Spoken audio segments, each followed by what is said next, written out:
Bonjour à tous, après 19 journées, il s'est déjà passé pas mal de choses dans notre Ligue 1. Ainsi, je vais revenir sur les faits marquants de cette première partie de saison en Ligue 1 et donner mon avis sur ce qui pourrait se passer ensuite. Numéro 1, le leader, à savoir l'OGC Nice. Nice est leader de cette Ligue 1 avec 44 points et possède pour l'instant 2 points d'avance sur Monaco et 3 sur le PSG. Emmené par Balotelli, Pléa, Cyprien ou encore Paul Baïs, cette équipe niçoise a surpris dans le bon sens du terme, mais ce n'est pas illogique qu'ils soient en tête de cette Ligue 1 pour l'instant. Ils ont notamment fait un très bon mercato avec Balotelli, Belhanda et surtout la personne la plus importante à l'OGC Nice selon moi, c'est leur coach Lucien Favre. Pour l'instant donc les Niçois sont en tête, mais malheureusement pour eux je ne pense que ça ne va pas durer. En effet, ils n'ont pas l'expérience nécessaire selon moi je pense pour tenir aussi longtemps, même s'il y a des contre-exemples comme avec Leicester en Angleterre l'année dernière. Mais personnellement je vois plus Monaco pour être champion ou même Paris qui ont des effectifs plus armés pour remporter le titre. Après ces deux équipes sont engagées en Ligue des Champions, mais je pense qu'ils ont aussi les effectifs nécessaires pour gérer les deux compétitions, surtout Monaco. Pour Nice qui quand même peut viser une 3ème place, il ne faudra pas négliger Lyon qui, comme chaque saison, fait souvent une grosse deuxième partie de saison. Là, ils ont pris un tout petit peu de retard, mais ils peuvent vite remonter. Donc, à voir. Mais pour moi, Nice, ils finiront 3 ou 4ème, pas plus. Numéro 2, le fait marquant de cette première partie de saison.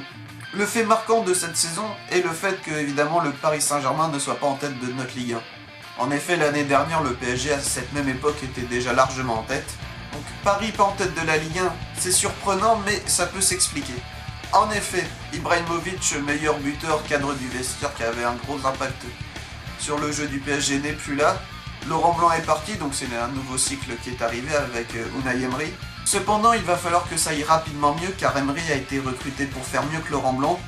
Et il est déjà assez mal parti parce que Laurent Blanc avait réussi le triplé, peut-être aller en quart de finale de la Ligue des Champions. Là, Emery, le triplé c'est encore jouable, mais c'est déjà mal parti. Et en plus, en Ligue des Champions, pour faire mieux que les quarts, il va falloir déjà battre Barcelone. Donc, à voir, mais ça va être très compliqué à mon avis. Numéro 3, les clubs qui vont descendre en fin de saison.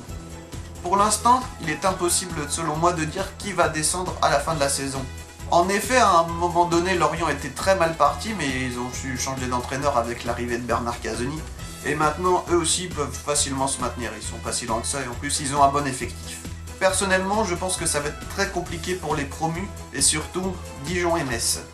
Malheureusement pour eux, je pense qu'ils vont faire l'ascenseur et repartir en Ligue 2 aussitôt qu'ils soient montés. Ainsi, pour la place de barragiste, il y a beaucoup d'équipes concernées. Pour moi, ce serait Angers qui n'a plus la même solidité que l'année dernière. Moi, Angers barragiste finissant à la 18ème place et 19 et 20ème, Dijon et Metz. Numéro 4, le meilleur buteur. Pour l'instant, 3 joueurs se sont démarqués, à savoir Falcao, Lacazette et Cavani. Pour moi, Cavani va rester meilleur buteur en cette fin de saison. Et ce serait aussi une belle revanche pour lui car souvent décrié, il plante quand même beaucoup de buts. Numéro 5, le joueur à surveiller en 2017. Il y en a beaucoup, comme Thomas Lemar, Willian Cyprien et bien d'autres, mais pour moi je dirais Florian Thauvin. En effet, Florian Thauvin depuis quelques temps est redevenu le joueur qu'il était à Bastia et est actuellement le meilleur joueur à Marseille.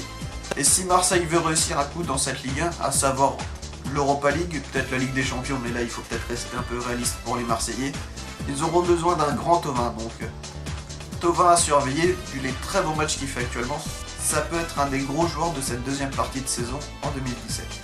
Voilà, c'était les petites infos que je voulais retenir de cette première partie de saison de Ligue 1.